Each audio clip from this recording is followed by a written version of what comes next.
o'zidan terezchur chiroyli qizlar bilan gaplashadigan bola hammani guruhida bo'lsa kerak. Bizda ham bor. Bir kun ko'chada ko'rib qoldim.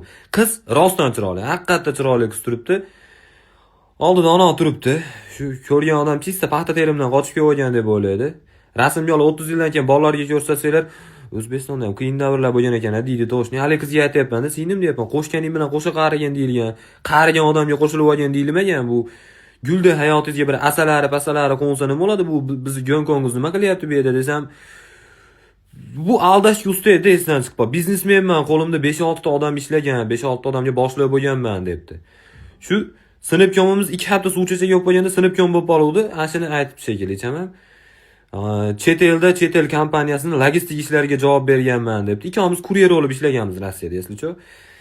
Hozirgi kunda aksioner hisoblanaman, katta aksionerman debdi. Bu kimdir tushuntirsin, bu do'kondan doim aksiyaga narsa olish, bu aksionerlikka kirmasa kerak, to'g'rimi? Sizga narsa